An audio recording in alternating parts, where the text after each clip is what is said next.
be alienation. This is part of your syllabi.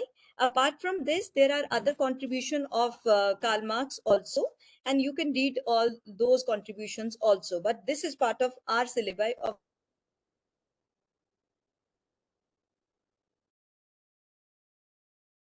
So this is your syllabi, and we are going to discuss second unit, that is section B. So let us begin our class. Karl Marx.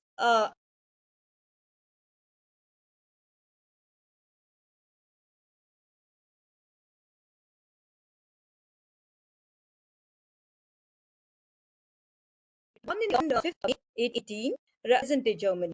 Coming from middle background,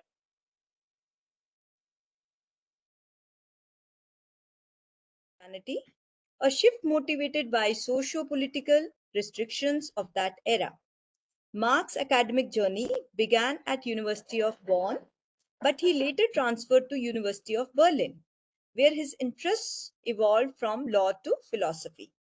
At Berlin, he was drawn to ideas of Hegel, a German idealist philosopher. Though initially he was initially influenced by Hegel's dialectical method. When you will read in detail about Karl Marx, so Karl Marx would later critique and reframe this method. So initially he was influenced by Hegel's this dialectical method, but later on Karl Marx critique and reframe this method in material terms, eventually laying the groundwork for his own philosophical approach. During his early years, when he was a student, Karl Marx became active in intellectual circles that were critical of the status quo. His writings began to reflect a growing concern for economic and social condition of the time. In 1843, he moved to Paris, where he immersed himself in socialist literature and encountered Friedrich Engels, who's a very important and retiring figure who would become both a close collaborator as well as a lifelong friend of Karl Marx. Their partnership proved crucial in shaping the foundation of what would be later known as Karl Marx theory is known as Marxism or Marxist theory. So Marx's legacy is defined by his analysis of he has worked on class. His important variable which he talks about, that is class struggle. He talks about class society. He talks about economic system. He talks about historical changes in society. His notable collaborative work with Angels was Communist Manifesto. In the year 1848, he called on the working class to unite and challenge the capitalist order. This was about the class struggle theory of Karl Marx. This text laid the philosophical and political foundation for revolutionary socialism. His magnum opus work, that is Das Kapital, particularly Volume 1, published in 1867, presented a comprehensive critique of capitalism. Now it introduced the concepts such as, in his theory we'll be coming to the concepts like theory of surplus value, commodity fetishism, and labor theory of value, all of which became the central to socialist economic thought. In other influential writings, such as German Ideology and Economic and Philosophical Manuscripts, Marx developed the theories of historical materialism and alienation, exploring how material conditions shape human consciousness and labor estranges workers from their own humility. Later on, Karl Marx's revolutionary views and journalistic activities made him a target of government suppression, forcing him into exile in several European countries. And after periods in Brussels and Paris, he finally settled in the London in 1849, where he lived for a remainder of his life, later part of his life. Marx endured persistent financial hardships, relying heavily on Engels for economic support. Despite his intellectual productivity, Marx's personal life was marked by tragedy, including the death of several of his children, constant struggle with illness. Karl Marx passed, his the death date was March 14th, 1889, same, London. He was confined to several thinkers. However, in the decade that followed, his ideas inspired political movements and government across the globe. So Marx's work became the foundation of numerous socialist and communist revolutions, including the Russian Revolution of 1917. And his critique of capitalism emphasize on class struggle. His major work is on class struggle. Vision of classless society continue to influence the sociological, economic, political theory. अब आप ये देखो कि we study this thinker Karl Marx. He is not a sociologist. He is a thinker. He is a philosopher. He has given this theory, and we teach Karl Marx. We are studying him in political science, in public administration. We study him in a number of. So here we have mentioned that sociology, economic and political theory. Dialectical materialism represent the core methodological and philosophical framework underpinning Karl Marx's understanding of society, history and human development. Unlike abstract or metaphysical philosophies that view change as driven by ideas alone, dialectical materialism places material conditions, that is, primarily it focuses on economic ones, at the center of historical transformation. So, major focus is on economic thing, economics. So, it argues that the world is not static or fixed, but in constant motion, shaped by contradiction inherent in material reality. The text will delve deeply into the structure, principles, implications of dialectical materialism as conceived by Marx and further elaborated by, as we have mentioned, Frederick Engels. It explores the historical background of the theory, distinguish it from the philosophical system, especially Hegelian dialectical and mechanical materialism. And it also explains its central categories like contradiction, motion, negation of negation, and transformation of quantity into quality. So finally, this presentation, which we are discussing today, is how dialectical materialism offers a framework to analyze capitalism and social change in society.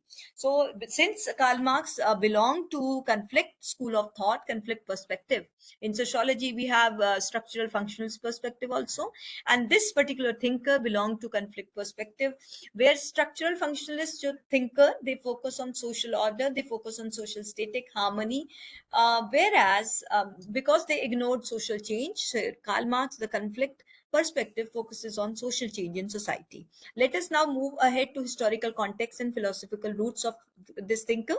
Dialectical materialism did not emerge in vacuum. अकेले में नहीं emerge हुआ dialectical materialism. It evolved from engagement with several major philosophical traditions, most notably the German idealism, French socialism, and British political economy. So Hegel and dialectical logic.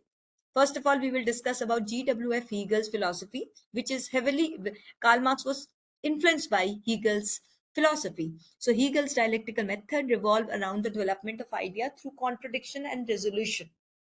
So in this method, Hegel had discussed about thesis, antithesis, and synthesis. So you will have one idea, then there will be antithesis, another idea will come, and because of two ideas, another third idea will be there. So according to Hegel, history and reality unfold through the development of absolute idea, a kind of divine and metaphysical force moving towards self-realization. While Marx admired Hegel's emphasis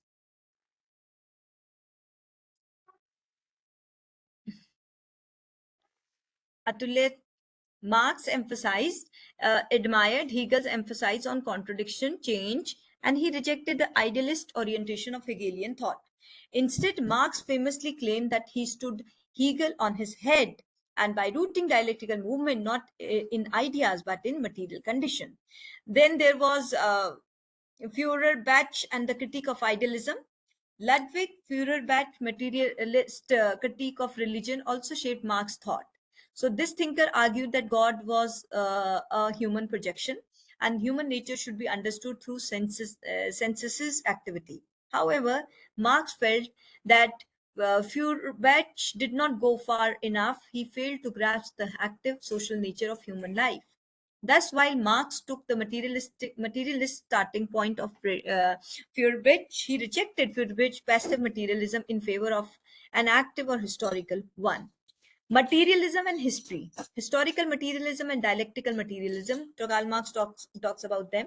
It is crucial to distinguish between what is historical materialism. In historical materialism, there is application of historical materialism to history. And in dialectical materialism itself, the overarching philosophical method. So historical materialism is how it examines how modes of production, and in modes of production, it discusses about feudalism, capitalism, how they evolved due to contradiction between productive forces and relations of production. Then there is dialectical materialism, which provides the method by which we analyze change, overemphasize contradiction, development through struggle, and motion as intrinsic to all things. A core principle of dialectical materialism. Dialectical materialism is based on several interlinked principles that collectively form a method of understanding the world. Unity, now we are going to discuss, this is important for you people, focus on this, that what are the core principle of dialectical materialism which Karl Marx has given. Number one point is unity and struggle of opposites. Unity and struggle of opposites, right? This is the most basic law of dialect, that there is unity also and there is struggle of opposite. Here, all entities and processes, Atulya, all entities and processes contain contradictions, that is, opposing forces are there, the tendencies are interconnected and interdependent. The tension between the opposites generate change. In capitalist mode of production, primary contradiction lies between labor and capital. Labor produces the value. Labor is the one which produces the value, but capital expropriates it. So these two classes, Karl Marx talks about two classes. One is worker and another one is capitalist, depend upon each other. And yet both are locked in antagonistic relationship. So he discussed about antagonistic relationship of right. So in their interaction propel the historical process forward, right? So he talks about two classes and how there is a contradiction and antagonism between the two. So next point discusses the change through contradiction, what we have left in unity and struggle of opposite. So unlike physical views that see change as addictive external, dialectical materialism views it internal. Like metaphysical views change as which is additive, which is external, which is inside you. Dialectical materialism views it as internal. External is outside and internal is inside, right? Then this distinguishes dialectical materialism from mechanical materialism, which treats the world as machine composed of static parts interacting externally. The law of transformation, next point is law of transformation of quantity into quality. So this principle explains how gradual change in quantity eventually lead to qualitative leaps. For instance, accumulation of tension in society, rising inequality, exploitation can eventually erupt into revolution. A quantitative increase, that is concentration of wealth, reaches a point where it becomes a qualitative transformation, a collapse of mode of production. So he discusses about how quantity it is transformed, it is changed to quality, where he's explaining about how there is a saturation, the exploitation will reach to a saturation point, and eventually this will erupt into, eventually there will be a class struggle between haves and haves not. He discusses about haves and haves not. Then next point is negation of the negation. Every stage of development is both a negation of previous stage, because first stage of the any stage is dependent upon the previous stage. The preserver of its element is altered form. So this dialectical process is called sublation. This is from German word Affibang. And in capitalism, private property emerges by negating feudal property. Socialism in turn negates capitalist property by transforming it to the common ownership, but it retains and builds up upon the productive forces developed under capitalism. Motion, next point is motion as fundamental nature of reality. So this is in dialectical materialism, motion is not an occasional disturbance but the basic state of being. Everything is in flux, evolving, developing, decaying, nothing is fixed. Not even a social system or ideologies or economic structures. इसको ले जाओ. है ना? Everything is something which is evolving means that it is not something which is static. ऐसा नहीं कि खड़ा हुआ है. Evolving होता है जैसे नदी में पानी चलता रहता है. So evolve चलता जा, it is something which is dynamic, right? So consciousness and material condition. Marx argued that social being determines consciousness. That is, what is our thought, what is our beliefs, what is our ideologies that are shaped by our material life conditions, especially our class position. So ideas do not exist in vacuum. खाली कमरे में या vacuum में ideas exist नहीं करता है. They are formed in response to social and economic realities of that time. Class consciousness and revolution. So dialectical method emphasize that working class consciousness is not spontaneously given. It develops through struggle. And he talks about class struggle as worker engage with contradiction with capitalists. So in Karl Marx theory, it is very simple, it is very clear. Karl Marx discusses about that how two classes, worker class and capitalist class, there is a contradiction between the two, right? So when there is a contradiction between workers and when there is a contradiction between, right? So this growing awareness is what Marx is called class for itself. Yes, in this theory, there is a concept of class in itself and class for itself. So as opposed to when workers are in class in itself, they are not fully conscious about their exploitation. But when they become aware about all these things, then class in itself change to class for itself. So dialectical materialism is not just a method of abstract analysis, it is a practical tool for understanding and transforming society, right? So capitalism's internal contradictions, here we'll be discussing about dialectical materialism, how it is applied to society. So capitalism and its contradictions. Capitalism contains contradiction that it cannot permanently resolve. Contradiction between socialized labor and private ownership. So in capitalism, there is one particular owner, and there are many work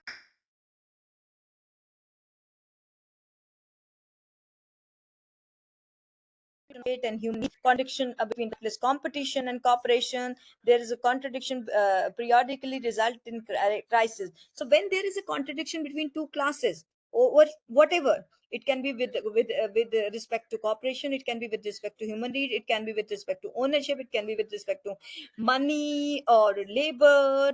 So it ultimately leads to crisis. That's overproduction, falling profits, unemployment, social unrest, and each crisis further deepens a conflict between the labor and the capital. So, what is the role of technology and labor in this entire system? Technological progress under capitalism tends to displace labor, reduce cost, and increase productivity. However, because only human labor creates a surplus value, human labor creates surplus value, reducing the labor force, undermining the system's ability to generate profit. So, this creates a paradox. What makes capitalism efficient also threatens its survival. Now, dialectical materialism as a revolutionary science. I must tell you that through Karl Marx's works, I'm just trying to tell you that he focused on economics. He focused on how there are two classes, how these two classes, when one class exploit the other class for the profit, then there is a revolution. And ultimately, Karl Marx thought of a socialist and communist society, that is classless society, right? So Marx and Engels viewed dialectical materialism not just as a theory but as a science of revolution. It equips the proletariat with the tools to understand. So this Karl Marx theory is from the perspective of proletariat, and proletariat are the ones who are the workers. So it equips the proletariat with the tools to understand the historical necessities of socialism, possibility of liberation, unlike utopian socialism, which imagines ideal societies without grounding them in historical analysis. Dialectical materialism insisted insists that socialism must grow out of contradiction of capitalism itself. So it must be rooted in material condition and real forces, social forces, right? So dialectical materialism, in nutshell, we can say that it stands as a powerful method for analyzing the dynamic and contradictory nature of reality, particularly in social and historical spheres. So it emphasizes that transformation comes not from external impositions but through the internal contradiction of the system and structures.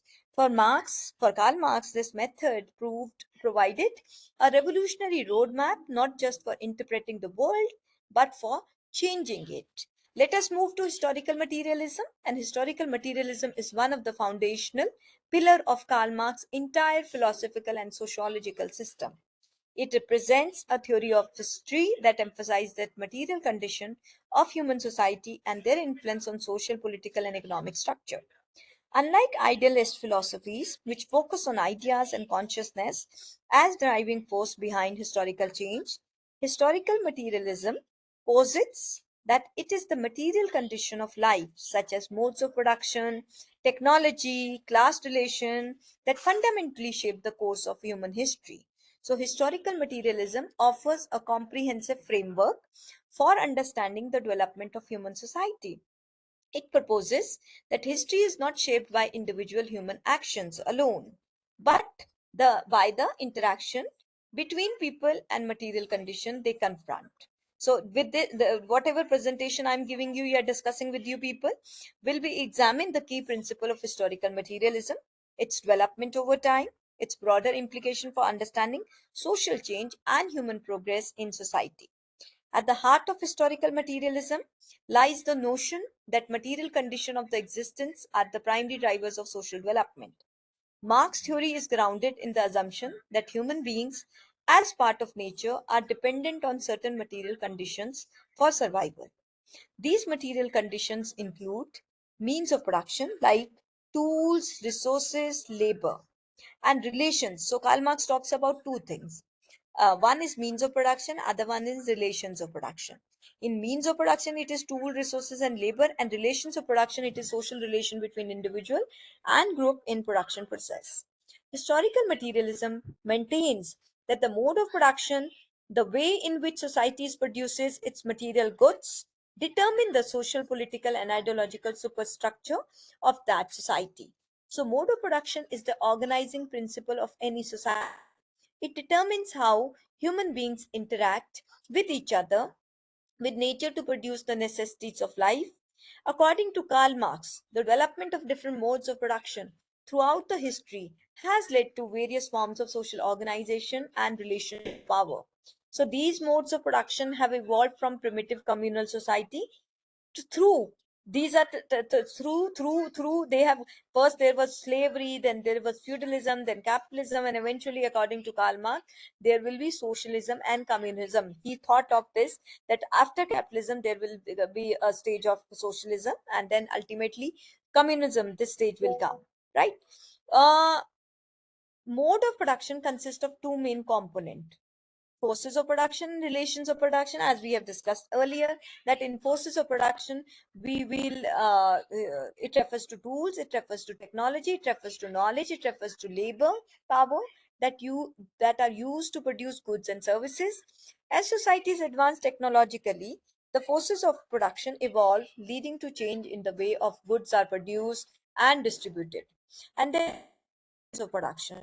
These are the social relations that arise from the way goods are produced. They include class relationships such as relationship between workers and capitalists, lord and serf, slaves and masters, and these relations form the economic structure of society. Marx's assertion is that historical change arises when the forces of production come into conflict with existing relations of production. Now, this conflict creates the condition for revolutionary change and ultimately leading to transformation. Think it carefully, listen to me carefully, that Karl Marx is automatically, he's talking about revolution, he's talking about change, he's talking about transformation in society.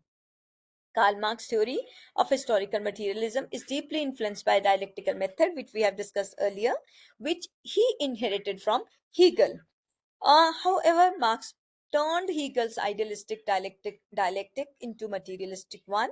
While Hegel believed that development of idea and consciousness drove historical change, Marx argued that it is the material condition of life that form the basis of societal development. Marx's adaptation of dialectics involves understanding history as a process of contradictions and their resolution. driven by material realities. For example, in capitalist society, the contradiction between bourgeoisie is a capitalist class and proletariat is the working class, which creates tension and class struggle in society when their interests do not match, and when the um, in hierarchy, which is the lower class, that is proletariat, the working class, they are exploited and exploitation reaches to a saturation point, then there is a struggle. So these contradictions, according to Karl Marx, will eventually lead to revolutionary transformation of society. In dialectical process, consist of, as I have this briefly told you in initial slides also, it consists of thesis, it consists of the antithesis, and then it consists of synthesis. Thesis means initial state of affairs or the prevailing system. Thesis is whatever the prevailing system is. Antithesis is contradiction to the prevailing system. And synthesis will be resolution of contradiction resulting in new social order. So I'm saying initial state of affairs, the prevailing system is thesis. Contradiction to or conflict that arises within that system is antithesis, and synthesis will be the resolution of contradiction resulting in new social order or system. So in the context of capitalism, the thesis would be capitalist mode of production, antithesis would be proletariat struggle against exploitation, and the synthesis would be the rise of socialism and eventually establishment of communism. Then there is development of societies and modes of production. Marx divided human history into different epochs, each characterized by a particular mode of production. Stages of social development are as follow. Number one, primitive communism. The earliest form of human society was based on collective ownership of means of production, and there was little division of labor. This period was marked by communal living and absence of social classes. People lived in small groups and tribes. Production was based on subsistence, agriculture, and hunting. There was no private property in the sense we understand today. The wealth was shared among the community members.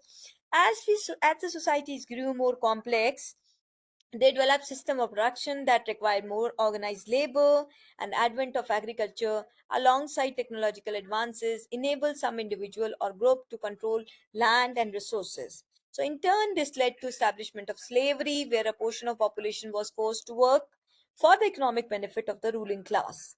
In slave system, the division of work was stark, the slave providing the bulk of the labor for agriculture production, while the slave owners accumulated wealth and political power. Historical materialism explains that the shift from communal ownership to private ownership of the land and the labor marked a significant transformation in the mode of production, setting the stage for the class conflict. Then, after this slavery, there is a feudalism. Feudalism emerged as the dominant mode of production in medieval Europe. Under feudalism, the land was the primary source of wealth. It was controlled by a small group of nobles. Peasant known as serf, they worked on the land and produced goods, but were bound to the land and obligated to give a portion to produce to their lords of exchange for protection. Feudal society was characterized by rigid hierarchy with lord at the top, followed by vassals and serfs at the bottom. Relations of production in feudalism was based on control of land, and nobility relied on labor of serfs to maintain their wealth. Finally, Karl Marx theory focuses on capitalism. Rise of capitalism marked a radical shift in mode of production. Capitalist mode of production is based on private ownership of means of production, creation of wealth through exploitation of wage labor. Unlike the feudalism, where the primary source of wealth was land, capitalism is driven by the production of good for profit in market economy. In capitalist society, the key feature is division between bourgeoisie, that is, owners of the means of production such as factory, land, and capital, and the proletariat is the working class who sell their labor in exchange for wages. So, this division leads to class struggle as the bourgeoisie seeks to maximize profit by exploiting workers while the proletariat struggle for better wages and conditions. Marx argued that capitalism, like previous modes of production, was inherently contradictory. While it creates enormous wealth, it also leads to inequality, exploitation, and alienation of the working class. Now, these contradictions would eventually lead to revolutionary upheaval and overthrow capitalism. Then there is socialism and communism. Marx believed that capitalism would eventually, this is the main crux of Karl Marx theory, he believed that eventually Capitalism will give way to socialism, a system in which workers would control the means of production. In socialist society, the worker would collectively own the means of production, abolishing private property in the capitalist sense. This would lead to end of exploitation as wealth would distributed according to the need and rather than profit. Socialism, in Marx's view, would be transitional stage before final stage of communism. So he thought of his major dream was that there should be a stage of communism. So in fully realized communist society, class distinction would be abolished altogether. State would wither away, leading to stateless, classless, and moneyless society. Thesis in Karl Marx's historical materialism and the end of exploitation and full development of human potential. So, what is the implication of historical materialism? Role of class struggle. At the heart of Karl Marx's historical materialism is the concept of class struggle, the third concept. Marx believed that history is driven by conflict between different social classes in different societies, each representing competing interests. In each historical period, ruling class controls the means of production, maintains power through various forms social, political, and ideological control. The oppressed class, on the other hand, struggles for the better life, ultimately seeks to overturn the existing order. Class struggle is seen not as an incidental or accidental feature of history, but as it is the primary engine. So the conflict between the bourgeoisie and the proletariat in capitalist society is the most important contradiction. So this line is most important for you people, that conflict between two classes. One is bourgeoisie is the capitalist and proletariat is the worker class is the most important contradiction of this era of capitalism. And this conflict is what leads to revolutionary change in society. So Marx's historical materialism represent a materialistic view of history which contrasts with idealistic philosophy that emphasize on idea, culture, and consciousness as driving forces of historical change. According to Karl Marx, ideas are not autonomous, they are independent of material condition. Rather, they arise from and reflect the interest of ruling class. Ideas in any society are ideas of ruling class, designed to perpetuate and control over the means of production. Thus, historical materialism rejects the notion that history progresses according to an idealist or a predetermined plan. Instead, it views history as a series of stages driven by material condition of life and contradiction within those conditions. So change occurs within the existing mode of production, no longer satisfy the need of society when class struggle challenge the prevailing order. So what is the end of history? For Marx, historical materialism was not an open-ended theory, but one that had an ultimate goal, the establishment of classless society, stateless society. End of history, the Marxist term, does not mean the end of human development, but end of oppression, class oppression, and the state. Final resolution of historical contradictions would result in society where material needs are met for all and human potential is fully realized. In conclusion, we can say that historical materialism offers a powerful lens through which to view the evolution of human society from simpler society, feudal slavery, to capitalist society, to socialist as well as classless society. By focusing on material condition of life and the relations of production, Karl Marx theory provide a framework for understanding dynamic forces that shape history. Development of different modes of production, conflict between classes are central to this process, ultimately leading to the transformation of society. Marx's vision of classless, stateless society remains a proactive and influential idea, while the historical trajectory outlined by Marx is contentious and open to interpretation.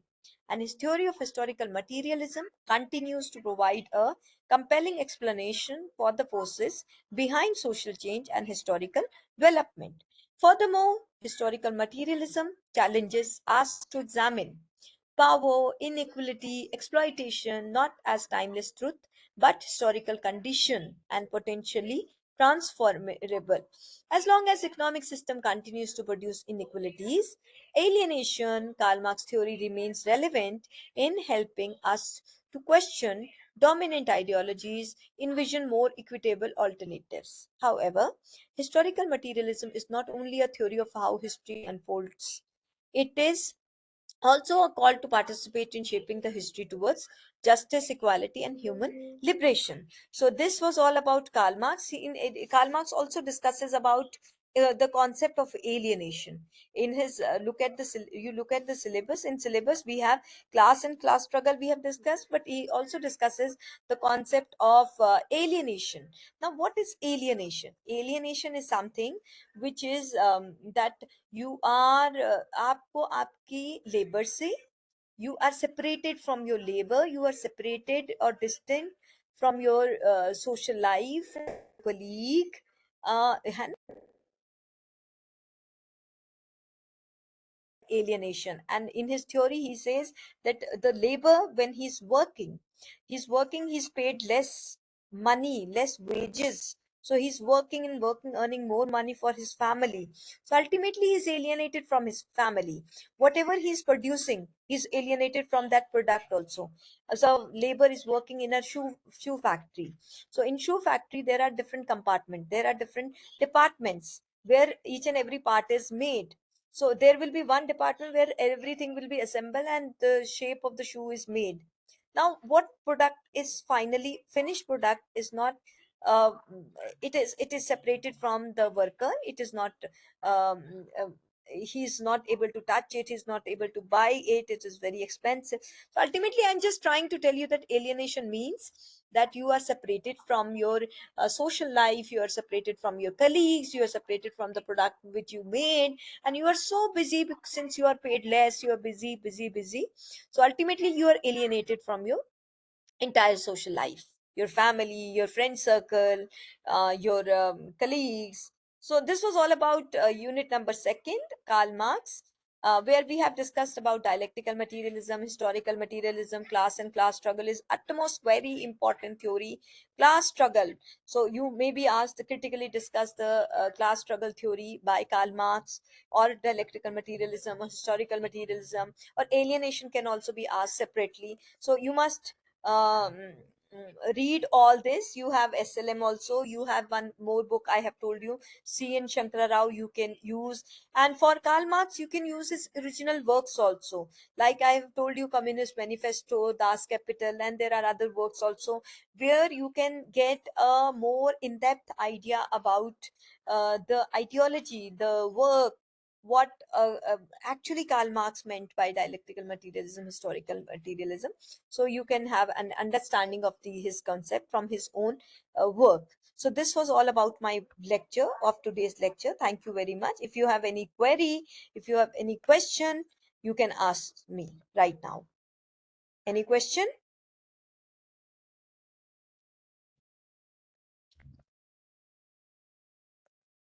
So thank you very much. If you don't have any query, thank you very much. Thank you.